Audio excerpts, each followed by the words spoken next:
지금 당신의 삶에는 어떤 법칙이 작용하고 있습니다. 이 법칙은 허락을 구하지 않고 타협하지 않으며 당신이 믿는지 안 믿는지 판단하지도 않습니다. 그저 반응할 뿐이죠. 대부분의 사람들은 운이나 기회, 돈이 부족해서 원하는 결과를 얻지 못한다고 생각합니다. 하지만 진짜 이유는 훨씬 더 조용하고 미묘해서 꿈이 미뤄지고 좌절감이 쌓이는 몇 년 동안 아무도 알아채지 못하죠. 만약 당신의 삶에서 일이 잘 풀리지 않을 때조차 이 법칙이 항상 작동해왔다고 말한다면 어떨까요? 끌어당김의 법칙은 특정 사람을 가려 뽑지 않습니다. 존재 상태에 반응하죠. 바로 여기서 거의 모든 사람이 혼란스러워합니다. 사람들은 제대로 요청하지 않았거나 충분히 시각화하지 않았거나 아직 올바른 기술을 찾지 못해서 결과를 보지 못한다고 믿습니다. 하지만 이 법칙은 당신이 무엇을 요청하는지에 대해 전혀 관심이 없습니다. 가장 깊은 수준에서 당신이 누구인지에 반응하죠. 당신은 부유해지고 싶다고 말할지 모릅니다. 하지만 돈에 대해 생각할 때 당신의 몸이 긴장, 두려움 또는 죄책감으로 반응한다면 그것이 바로 당신이 보내는 신호입니다. 이 법칙은 가끔의 의도가 아니라 지배적인 패턴에 반응합니다. 매일 당신이 가지고 다니는 조용한 정체성, 습관적인 감정에 반응하죠. 오랫동안 저는 이것을 이해하지 못했습니다. 열심히 일하고 일찍 일어나고 책임감 있는 사람이 해야 한다고 들은 모든 것을 했죠. 하지만 내면에서는 한계를 느꼈습니다. 제가 성장을 위해 타고난 사람이라고 생각하지 않았어요. 그리고 제 삶은 그것을 완벽하게 반영했습니다. 노력은 엄청났지만 결과는 미미했습니다. 우주가 저를 반대해서가 아니라 제가 확장이 아닌 결핍과 조화를 이루고 있었기 때문이죠. 오늘날 대부분의 사람들에게 이것이 어떻게 나타나는지 주목해 보세요. 더 많은 것을 원한다고 말하지만 더 많이 받을 때는 불편함을 느낍니다. 더 많이 벌고 싶어 하지만 자신의 가치를 요구할 때는 죄책감을 느낍니다. 부유해지고 싶어 하지만 돈을 문제, 가족 불화, 스트레스, 평화의 상실과 연관짓습니다. 이 법칙이 어떻게 다르게 반응할 수 있었을까요? 인간 행동에 대한 현대 연구에 따르면 뇌는 돈에 대한 두려움과 연관될 때 위협에 반응하는 것과 똑같은 방식으로 반응합니다. 이는 기회가 생겨도 익숙한 것에 대한 일관성을 유지하기 위해 무의식적으로 그것을 피할 수 있다는 의미입니다. 이 법칙은 단지 이러한 움직임을 따를 뿐입니다. 저는 이것을 직접 경험했습니다. 한동안은 좋은 일이 생기기 시작하면 꼭 제가 망치는 방법을 찾곤 했습니다. 지연시키거나 충동적인 결정을 내리거나 신중함으로 위장한 포기를 하는 시기였죠. 그때는 그것을 자기 파괴라고 부르지 않았습니다. 그저 현실이라고 불렀죠. 오늘날 저는 압니다. 그것은 제 자아상이 작동하고 있었던 것입니다. 이 법칙은 비인격적입니다. 노력에 보상하거나 실수에 벌을 주지 않습니다. 그저 반영할 뿐입니다. 스스로를 고군분투하는 사람이라고 본다면 고군분투를 요구하는 상황을 끌어당깁니다. 그저 생존하는 사람이라고 본다면 생존을 유지할 만큼만 끌어당기죠. 그리고 이것이 바로 많은 사람들이 아무리 열심히 달려도 제자리 걸음만 하는 것 같다고 말하는 이유입니다. 이것을 일찍이 이해한 사람들의 분명한 예시들이 있습니다. 오프라 윈프리는 세상을 바꾸는 것부터 시작하지 않았습니다. 그녀는 세상 속에서 자신을 어떻게 인식하는지를 바꾸는 것부터 시작했죠. 어떤 외부적인 성취를 이루기 전에 그녀는 자신이 살고 싶은 삶과 일치하는 내면의 정체성을 구축했습니다. 법칙은 이러한 일관성에 반응했습니다. 하지만 반대편의 예시들도 있습니다. 자신의 정체성을 전혀 조정하지 않고 명성, 돈, 인정을 빠르게 얻은 사람들 말입니다. 그들 중 많은 이들이 모든 것을 잃었습니다. 왜냐하면 내면적으로 그 수준에 속한다고 결코 느끼지 못했기 때문이죠. 법칙은 마음이 거부하는 것을 지속시키지 않습니다. 여기 간단하지만 불편한 진실이 있습니다. 끌어당김의 법칙은 하루 24시간 내내 당신을 위해 작동하고 있습니다. 뭔가 잘 풀리지 않을 때는 법칙이 실패해서가 아닙니다. 너무나도 정확했기 때문이죠. 지금 당신의 삶을 보세요. 계속 반복되는 패턴들을 관찰해 보세요. 똑같은 재정적 어려움, 똑같은 한계, 똑같은 감정의 순환, 그것은 불운이 아닙니다. 내면의 일관성입니다. 이것을 이해하면 세상과 싸우는 것을 멈추고 근원을 조정하기 시작합니다.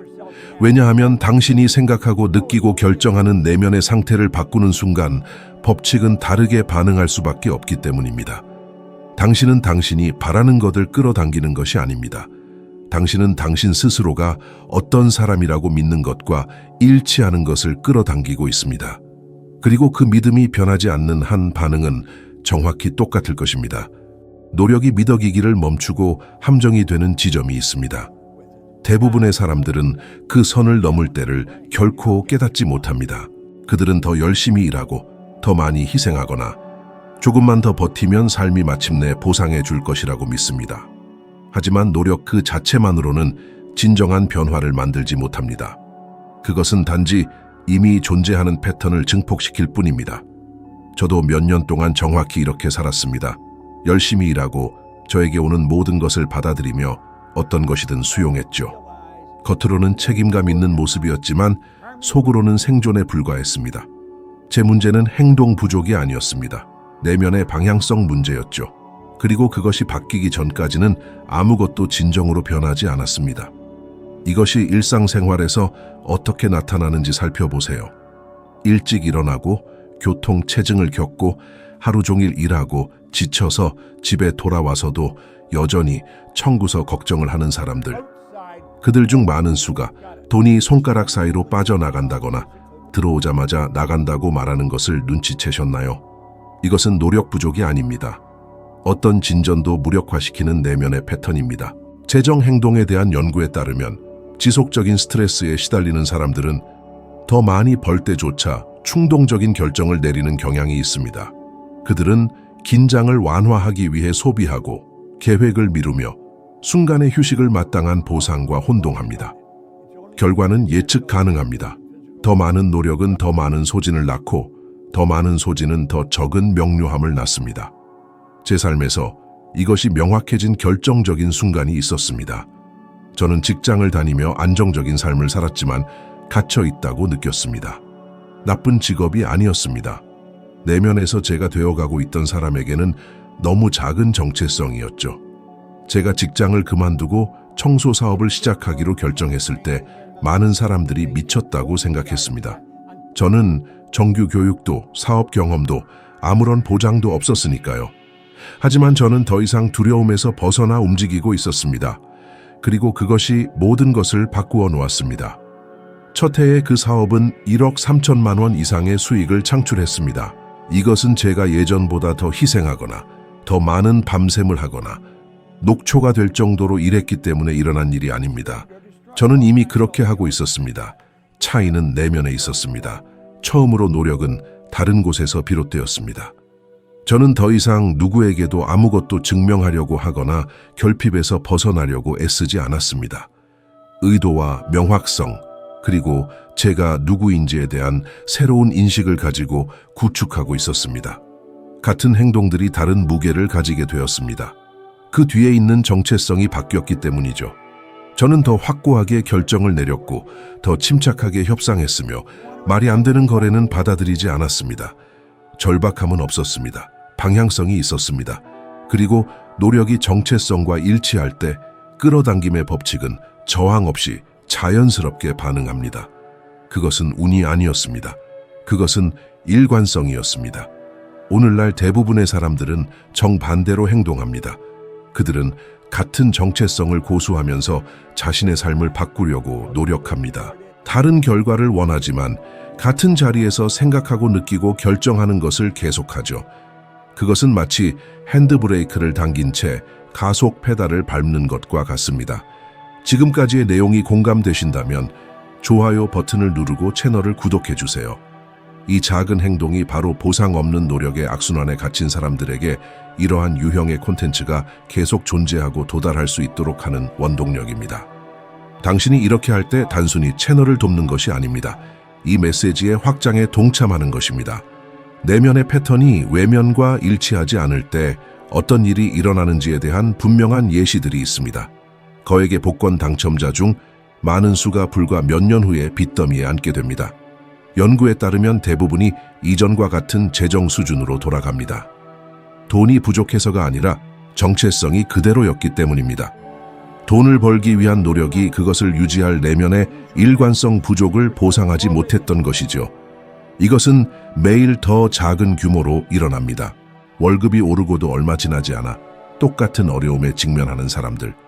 수입은 늘어나지만 감정 상태는 악화되는 사람들. 문제는 결코 돈의 양이 아니었습니다. 그것은 항상 그들이 작동하는 내면의 지점이었습니다. 여기 거의 아무도 듣고 싶어 하지 않는 진실이 있습니다. 더 열심히 일하는 것이 당신을 새로운 수준으로 끌어올리지 않습니다. 오직 의식의 전환만이 그렇게 합니다. 올바른 노력은 내면의 변화 후에 나타나는 것이지 그 전에 나타나는 것이 아닙니다. 이것을 이해하면 소진의 자부심을 느끼는 것을 멈추고 명료함을 중요하게 여기기 시작합니다. 번영은 소진의 결과가 아니기 때문입니다. 그것은 정렬의 결과입니다. 그리고 그 정렬이 이루어지기 전까지는 모든 추가적인 노력은 당신을 항상 있었던 바로 그 자리에 머물게 할 뿐입니다. 당신의 자아상은 삶의 지휘 센터입니다. 그것은 당신이 스스로에게 얼마나 벌도록 허락할지, 얼마나 받는 것을 받아들일지, 기회, 존경, 성장에 대해 얼마나 가치 있다고 느낄지를 지시합니다. 그것은 보이지 않는 온도 조절 장치처럼 작동합니다. 외부적인 어떤 것이 당신 스스로에게 정상이라고 여기는 수준을 초과하려고 할 때 당신은 무의식적으로 그것을 줄이거나 지연시키거나 잃어버릴 방법을 찾습니다. 저는 수년 동안 극도로 제한적인 내면의 이미지를 가지고 있었습니다. 스스로를 똑똑하다고 생각하지 않았습니다. 리더십을 발휘하거나 가르치거나 번성할 능력이 있다고도 생각하지 않았죠. 이러한 인식은 제 마음속에서 소리치지 않았습니다. 속삭였습니다. 작은 선택들 속에서, 반복되는 패턴 속에서, 제가 현실적이라고 받아들인 삶의 종류 속에서 나타났습니다. 기회가 생길 때조차도 제 안에 무언가는 이것은 당신을 위한 것이 아니야 라고 말하곤 했습니다. 그리고 사실 그 정체성이 변하지 않는 한 외부에서 무슨 일이 일어나든 상관없습니다. 어떤 사람은 한동안 상승할 수도 있지만 곧 자신이 편안하게 여기는 수준으로 돌아갑니다. 행동 심리학 연구에 따르면 사람들은 자신의 정체성이 해로울 때조차 그것과 일관성을 유지하려는 경향이 있습니다. 뇌는 최적의 것보다 익숙한 것을 선호하는 경향이 있습니다. 많은 사람들이 번영을 원한다고 말하면서도 수입이 늘어나면 오히려 불안해하는 이유가 바로 여기에 있습니다. 이는 실패에 대한 두려움이 아니라 자신의 자아상과 충돌하는 성공에 대한 두려움인 것입니다. 저는 이것이 얼마나 명확해졌는지 특정 시기를 기억합니다. 다른 사람들이 잘 되는 것을 보면서 저는 내면에서 묘한 존경심과 함께 불편함을 느꼈습니다. 그들의 성취에 대한 존경심이었지만 어떤 면에서는 제가 그들 사이에 속하지 않는다고 느꼈기 때문에 불편했습니다. 그것이 저에게는 정상으로 느껴지지 않았습니다. 그리고 정상으로 느껴지지 않는 것은 무엇이든 유지하기가 엄청나게 어렵습니다. 바로 이것이 많은 이들이 돈을 더 벌면서도 불안감 속에서 살아가는 이유입니다. 재정은 늘지만 그들의 자아의식은 그 속도를 따라가지 못합니다. 그들은 상실에 대한 두려움 속에서 살아가기 시작하고 이득에 대해 죄책감을 느끼며 무언가 잘못될 것이라는 불길한 예감을 항상 갖습니다. 보편적인 법칙은 이러한 내면의 긴장에 반응하여 불안정성을 가져옵니다. 이 원리를 일찍이 깨달은 사람들의 강력한 사례들이 있습니다. 짐 캐리는 널리 인정받기 훨씬 전부터 자신이 놀라운 성취를 이룰 운명이라고 이미 스스로를 그렸습니다. 그는 자신의 정체성을 일치시키기 위해 외부 현실이 바뀌기를 기다리지 않았습니다. 대신 그는 자신의 정체성을 조정하고 여러 해 동안 그 비전을 내면적으로 유지했으며 결국 세상이 그를 따라잡을 수밖에 없게 만들었습니다. 반대로 수많은 예술가, 운동선수, 공인들이 급속도로 명성과 부를 얻었지만 자신의 자아상을 발전시키는 것을 소홀히 했습니다. 많은 이들이 과잉에 빠지고 상당한 빚을 지고 중독에 시달리며 자기 파괴적인 행동에 몰두했습니다. 이는 재능이나 재정적 자원이 부족해서가 아니라 그들의 깊은 내면에서는 여전히 자신을 부적절하고 불안하며 가치 없다고 여겼기 때문입니다. 보편적인 법칙은 단지 이러한 내면의 갈등을 반영했을 뿐입니다. 당신의 자아상은 당신이 말하고 행동하는 방식, 그리고 삶에서 무엇을 용납하는지를 결정합니다. 강하고 긍정적인 자아상을 가진 사람들은 자신을 강하게 주장할 필요가 없습니다. 그들은 단지 진정한 자신과 일치하지 않는 것은 무엇이든 받아들이려 하지 않을 뿐입니다. 당신의 정체성이 조화로울 때 결정은 훨씬 더 명확해지고 불안감은 자연스럽게 사라집니다. 세상에 무엇인가를 설득할 필요가 없습니다. 세상은 당신이 자신을 어떻게 인식하는지를 늘 반영할 뿐입니다. 만약 당신이 자신을 끊임없이 고군분투하는 사람으로 그리면 삶은 당신에게 고군분투를 안겨줄 것입니다. 만약 당신이 그저 버티는 수준으로 자신을 본다면 당신은 생존 이상을 얻지 못할 것입니다. 하지만 당신의 내면 이미지를 창조하고 유지하는 사람으로 조정할 때 모든 것이 다시 정렬되기 시작합니다. 당신이 편안하게 유지하지 못하는 것은 잃게 될 것입니다. 이는 처벌이 아니라 내적 일관성의 문제입니다. 단순한 이해만으로는 충분하지 않습니다. 진정한 변화는 인식이 꾸준한 실천으로 이어질 때 시작됩니다. 저는 생각을 통제하려 하지 않고 그저 관찰하기 시작했을 때 이것을 발견했습니다. 고치려 하지 않고 판단하지도 않으면서 바로 그때 모든 것이 변하기 시작했습니다. 7날 동안 돈이나 미래에 대한 생각이 떠오를 때마다 처음 떠오르는 감정을 그저 관찰하세요. 아무것도 바꾸려 하지 마세요. 그저 관찰하세요. 제가 이것을 적용했을 때 어떤 외부적인 결과가 나타나기도 전에 저의 태도가 바뀌었습니다. 저는 더 나은 선택을 하고 더 적게 받아들이기 시작했으며 이 모든 것을 새로운 명확함으로 할 수 있었습니다. 대부분의 사람들은 끊임없이 반응하는 상태로 살아갑니다. 그들은 날아오는 청구서에 반응하고 부정적인 뉴스 헤드라인에 반응하며 소셜미디어 속 타인의 완벽해 보이는 삶에 반응합니다. 그리고 모든 반응은 두려움이나 비교에서 비롯됩니다. 반응은 자동적이고 충동적이며 늘 똑같은 옛 패턴을 영속시킵니다. 결과적으로 반응은 결코 번영을 창조할 수 없으며 단지 과거를 반복할 뿐입니다. 의식적인 응답은 완전히 다릅니다. 응답은 현존, 명확성, 그리고 의도적인 선택을 요구합니다. 당신이 어떤 감정을 회피하거나 싸우려 하지 않고 관찰할 때 그 감정은 점차 힘을 잃기 시작합니다. 조용한 순간에 당신의 결정을 좌우하지 않게 됩니다. 그리고 당신의 결정이 변화하는 순간 아무리 미묘하더라도 당신의 결과 또한 변화하기 시작합니다. 인생은 당신의 말에 단순히 반응하는 것이 아니라 당신이 인생에 어떻게 응답하는지에 반응합니다. 당신의 일상적인 결과를 형성하는 보이지 않는 요인이 있는데 거의 아무도 이것을 심각하게 여기지 않습니다. 바로 당신이 자신을 둘러싸도록 허용하는 정신적, 감정적 환경입니다. 끌어당김의 법칙은 당신이 생각하는 것에만 반응하는 것이 아니라 당신이 지속적으로 흡수하는 것에 반응합니다. 대화, 뉴스, 불평, 실패에 대한 농담, 돈을 버는 것이 어렵다는 말, 이 모든 것이 스며들고 쌓여서 결국 하나의 패턴을 형성합니다. 제 삶의 특정 시기 동안 저는 선의를 가졌음에도 불구하고 부족함의 사고방식에 깊이 물들어 있는 사람들로 둘러싸여 있었습니다. 모든 대화는 문제, 모든 것이 얼마나 비싼지, 그리고 성장의 엄청난 어려움에 관한 것이었습니다. 그 당시에는 깨닫지 못했지만 이러한 끊임없는 정보 유입이 제 기대를 미묘하게 형성하고 있었습니다. 다르게 생각하려고 노력했을지 모르지만 저는 매일 여러 시간 동안 정반대의 것에 몰두하고 있었습니다. 보편적인 법칙은 지배적인 것에 반응했지, 단지 이따금씩 나타나는 것에 반응한 것이 아니었습니다. 오늘날 대부분의 사람들을 관찰해보세요. 그들은 아침을 부정적인 뉴스를 접하는 것으로 시작하고 타인의 삶과 자신을 비교하며 저녁에는 피로를 불평하는 것으로 마무리합니다. 그러고 나서 동기부여가 안 되고 불안하며 재정적으로 정체되어 있다고 느끼는 이유를 궁금해합니다. 이는 능력 부족이 아니라 정신적인 포화 상태 때문입니다. 인간 행동에 대한 연구는 환경이 순수한 의지력보다 훨씬 더 심오하게 결정에 영향을 미친다는 것을 지속적으로 보여줍니다. 지속적으로 부정적인 자극에 노출된 개인들은 지나치게 해로운 위험을 감수하거나 모든 위험을 완전히 회피하는 경향이 있습니다. 두 가지 시나리오 모두에서 성장은 필연적으로 정체됩니다. 끌어당김의 법칙은 단순히 이러한 오염된 내면 상태를 반영할 뿐입니다. 저는 그 당시에는 급진적으로 느껴지는 일을 해야 한다는 것을 깨달았습니다. 저는 내 정신에 들어오는 것을 세심하게 걸러내기 시작했습니다. 오만함 때문이 아니라 깊은 책임감에서였습니다. 저는 한계를 강화하는 대화에 참여하는 것을 멈췄습니다.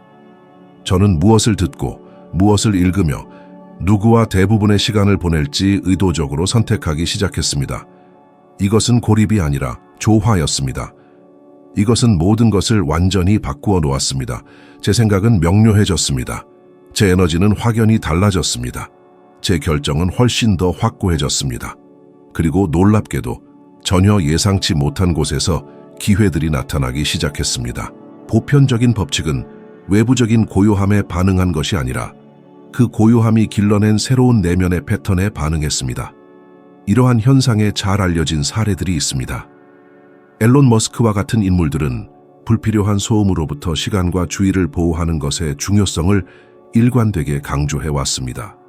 이것은 신비로운 천재성이 아니라 심오한 정신적 일관성입니다. 당신의 내면 환경이 맑고 오염되지 않을 때 정신은 자연스럽게 창조합니다. 오염될 때 정신은 그저 생존하려 애쓸 뿐입니다. 그 반대 또한 마찬가지입니다. 많은 공인들이 재능 부족 때문이 아니라 과잉, 충동성, 그리고 개인적인 중심을 잃게 하는 환경에 계속 머물렀기 때문에 삶이 망가지는 것을 보았습니다. 보편적인 법칙은 그들의 외부적인 명성이 아니라 그 내면의 혼란에 반응했습니다. 간단하지만 어쩌면 불편할 수 있는 질문입니다. 오늘날 당신이 살고 있는 환경은 당신이 되고자 하는 사람을 강화합니까? 아니면 그저 당신이 되도록 학습된 사람을 강화합니까? 끌어당김의 법칙은 당신을 주변 환경으로부터 고립시키지 않습니다. 둘 다 단일하고 상호 연결된 시스템으로 간주합니다. 실질적인 도전을 찾고 있다면 7날 동안 이것을 시도해 보십시오. 부정적인 대화, 지나친 뉴스, 그리고 끊임없는 비교에 대한 노출을 급격히 줄여보십시오. 이러한 것들을 침묵, 건설적인 독서 또는 그저 조용한 관찰로 대체하세요. 목표는 세상을 벗어나는 것이 아니라 내면의 나침반을 재조정하는 것입니다. 아주 흥미로운 점을 발견할 것입니다. 당신의 사고방식은 자연스럽게 바뀝니다. 당신의 감정은 안정됩니다. 그리고 당신의 결정은 당신의 환경이 당신을 그렇게 만들도록 길들였던 사람이 아닌 진정으로 되고자 하는 자신의 모습을 더 많이 반영하기 시작할 것입니다. 보편적인 법칙은 당신의 이론적인 욕망에 반응하는 것이 아니라 당신이 매일 작동하는 에너지장에 반응합니다. 당신의 내부 및 외부 환경을 바꾸면 인생의 반응 또한 그것과 함께 변화할 것입니다. 고군분투 없이, 강요 없이. 단지 일관성을 통해 보편적인 법칙은 한 번도 실패한 적이 없습니다. 그것은 내면에서 지속적으로 유지되어 온 것에 절대적인 정확성으로 항상 반응해 왔습니다. 필요한 조정은 결코 당신의 환경, 타인 또는 재정적 상황에 있지 않았습니다. 그것은 항상 당신이 삶을 관찰하고 해석하고 반응하는 관점에 있었습니다. 그 관점이 바뀌면 당신의 선택이 바뀝니다. 그리고 당신의 선택이 바뀌면 당신의 결과 또한 변화할 수밖에 없습니다. 당신의 관찰 지점을 바꿈으로써 당신은 현실이 적응하도록 강요하는 것이 아닙니다. 그것은 당신이 된 사람을 반영하기 위해 자연스럽게 재구성됩니다. 이 메시지에 공감한다면 비슷한 패턴에 갇혀 있을지도 모르는 사람과 공유해 주십시오. 때로는 올바른 메시지를 듣는 것이 모든 것을 바꿀 수 있습니다. 함께 해주셔서 감사합니다. 다음 영상에서 뵙겠습니다.